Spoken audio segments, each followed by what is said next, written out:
Assalomu alaykum do'stlar. Bugun sizlar bilan o'rganadigan mavzumiz to'g'ri burchakli parallelipiped qirralari uzunliklari yig'indisi mavzusi.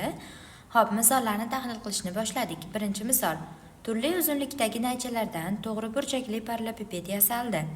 Bunga nechta naycha kerak bo'ldi? Uzunligi bir xil bo'lgan nechta naycha kerak bo'ladi? Xo'p, bizda bitta, ikkita, 3ta, 4ta, 5ta, 6ta, 7ta, 8, 9, 10, 11, 12ta. Demak, parallelipiped yasash uchun 12ta naycha kerak ekan. 12ta. Endi uzunligi bir xil bo'lgan nechta naycha kerak bo'ladi? Uzunligi bir xil bo'lgan naychalar topish uchun hop. Mana bu qarama-qarshi naychalar teng, mana bular teng. Demak, bir xil bo'ldi.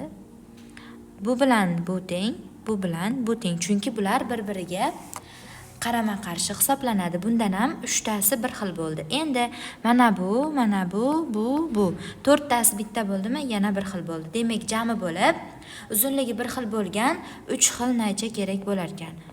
4tadan 3 xilimiz 12ta naycha bo'ladi. Xo'p, endi masalalarga doir ifodalar tuzing va ularni hisoblang. A'si simdan to'g'ri burchakli parallelipiped yasash kerak. Uning bo'yi 5 cm, eni 4 cm, balandligi 3 cm. Buning uchun qancha sim kerak bo'ladi? Xo'p, qancha sim kerak bo'lishini topish uchun L barobar deymiz. 4 ko'paytirilgan 5 qo'shilgan 4 ko'paytirilgan 4 qo'shamiz 4 ko'paytirilgan 3. Nimaga 4ta? Mana bu yerda 3 xil topgandik-ku, 4tadan 3 xil. Mana shuda 4 kere 5 20 qo'shamiz 4 kere 4 16, 4 kere 3 12. Qo'shadigan bo'lsak 50 yo'q. 20 ga 16 ni qo'shadigan bo'lsam 36, 36 ga 12 ni qo'shsam 48 ga teng bo'ladi. Demak, 48 cm sim kerak bo'lar ekan. Bir sharti parallelipiped yasash uchun uzunligi 12 cm bo'lgan 4 ta naycha, uzunligi 20 cm, uzunligi undan 20 mm qisqa bo'lgan 8 ta naycha kerak bo'ladi. Bu parallelipiped qirralari uzunliklari yig'indisini toping. Hop, L barobar deymiz. 12 tadan 4 ta. Demak, 20 mm degani 2 cm degani. 2 cm qisqa bo'lsa 10 cm dan bo'ladi. Bundan 8 ta. 12 ni 4 ga ko'paytirsam 48, 10 ni 8 ko'paytirsam 80, 128 cm bo'lar ekan. Qirralari uzunliklari yig'indisi 128 cm ga teng ekan. 3. To'g'ri burchakli parallelipipedning balandligi 5 cm. Uning eni balandligidan 2 marta. Hop. H balandligimiz 5 cm. Buni ba'zida S harfi bilan belgilanadi. Hop, endi A deymiz. Enini balandligidan 2 marta katta, ya'ni 10 cm. Hop, B nimaga teng bo'ladi unda? Bo'yi esa 4 marta katta. 5 kere 4 20 cm ga teng ekan. Endi bu parallelipipedni qirralari uzunliklari yig'indisi L barobar 4 ko'paytirilgan 5, 4 ko'paytirilgan 10, 4 ko'paytirilgan 20 ga teng bo'ladi. 4 kere 5 20, 4 kere 10 40, 4 kere 20 80 ga teng bo'ladi. Natija 140 cm ga teng chiqar ekan. Hop, 4-inchisi to'g'ri burchakli parallelipipedning barcha qirralari nomini yozing. Agar parallelipipedni bo'yi 8 cm, eni 5, balandligi 6 cm bo'lsa, daftaringizda S, D, N, F, D, N kesmalarini yasang.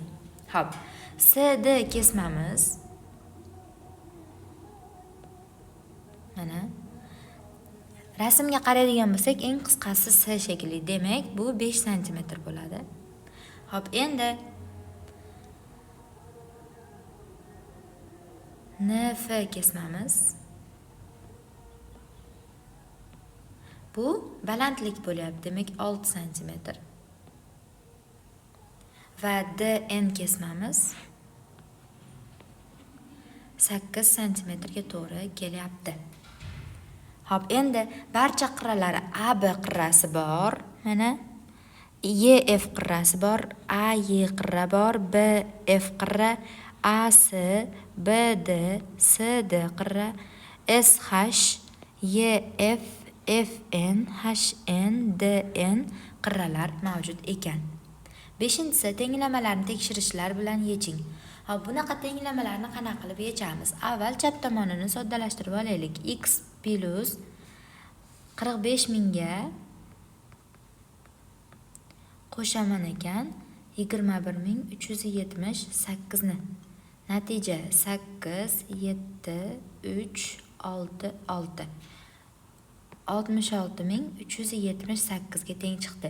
Bu barobar 98206.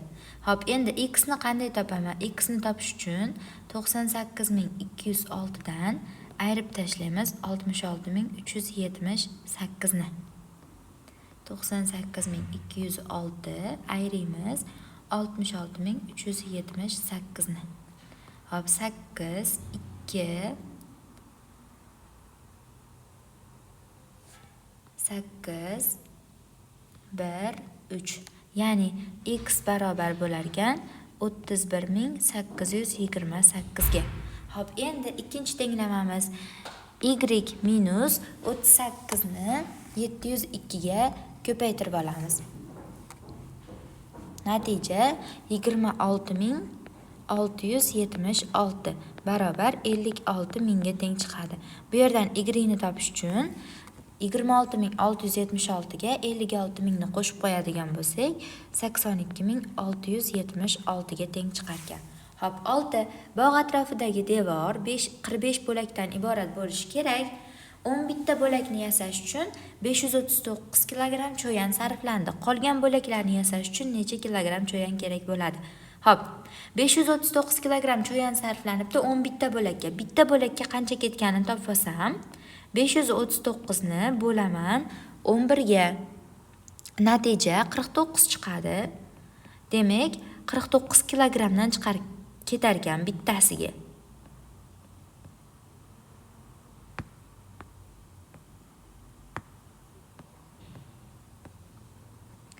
Endi bizda qaraydigan bo'lsak, 11 ta bo'lagi yasali bo'ldi. Demak, qancha bo'lak qoldi? 45 dan 11 dan ayiradigan bo'lsam, 34 ta bo'lak qoldi. 34 ta bo'lakka 49 kilogrammdan ketadigan bo'lsa, natija 1666 kilogrammga teng chiqadi. Demak, qolgan bo'laklarni yasash uchun 1666 kilogramm cho'yan kerak bo'lar ekan. 7. Quyidagi sonlardan 4 ta turli tenglik tuzing. Hop. Birinchisi 800 ni ko'paytiraman 8 ga. 6400. Ikkinchisi 6400 ni bo'laman 800 ga. Natija 8. Hop, endi keyingisi 26703 ga qo'shaman 27588 ni. Natija 54291 ga chiqadi. Yoki bo'lmasa 54291 dan 27588 ni ayirsam ham natija 26703 ga teng chiqadi. 8. Bog'dagi ko'prikcha bir-biriga taqab mixlangan g'o'lalardan yasalgan. Aziza o'sha g'o'lalardan birini ustiga chiqdi.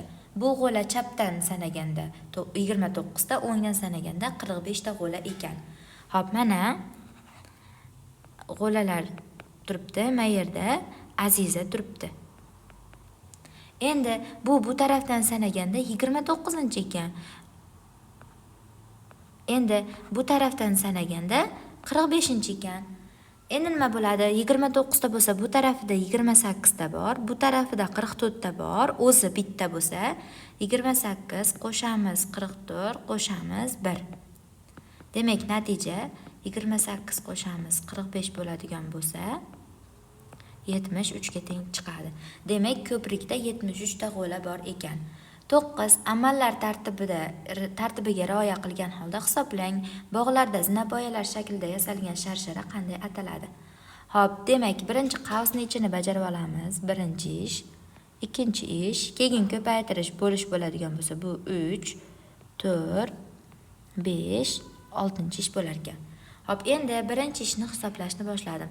4200 ni 700 ga bo'ladigan bo'lsam, natija 6.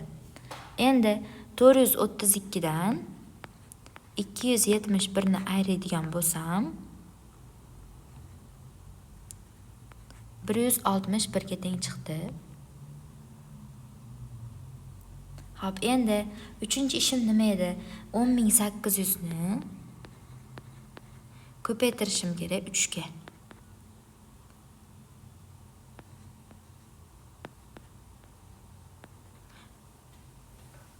O'ttiz ikki ming 400 ga teng chiqar ekan.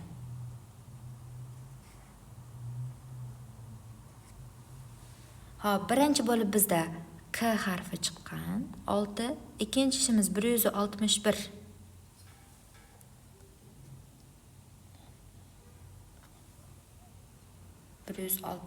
Menimcha ma'no edi shekilli. Demak, A chiqibdi. Uchinchi ishimiz natijasi 32400.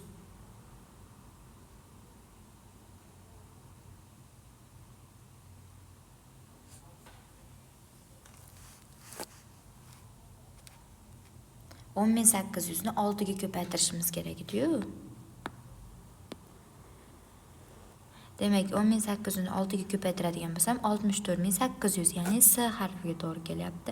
Hop, keyingi ish 64.800 ni 100 ga bo'lsam, 648 K ga to'g'ri kelyapti. Endi keyingi ish 328 ni ko'paytiramiz 161 ga. 52.808. 371 ekan. Demak, mana bu yer 61 o'zi to'g'ri ekan.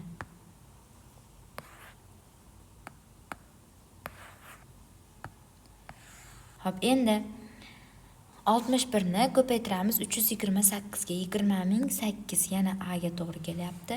Hop, endi nima qilamiz? 4-ishni natijasiga 648 ga qo'shishim kerak 20.008 ni. 20.656. Demak, kaskad so'zi chiqar ekan. 10-si to'g'ri burchakli parallelipipedning bo'yi 12 cm, eni 10 cm, balandligi 2 cm. Qirralari uzunligi yig'indisi nimaga teng? Qirralari uzunligi yig'indisi L ga teng bo'lardi. Bo'yi 12 dan 4 ta qo'shamiz, eni 10 dan ham 4 ta, balandligidan ham 4 ta. Mana shu natijani hisoblab qo'ysak bo'ldi. 4 kara 12 48, qo'shamiz 40, qo'shamiz 8. Natija 96 cm ga teng bo'lar ekan.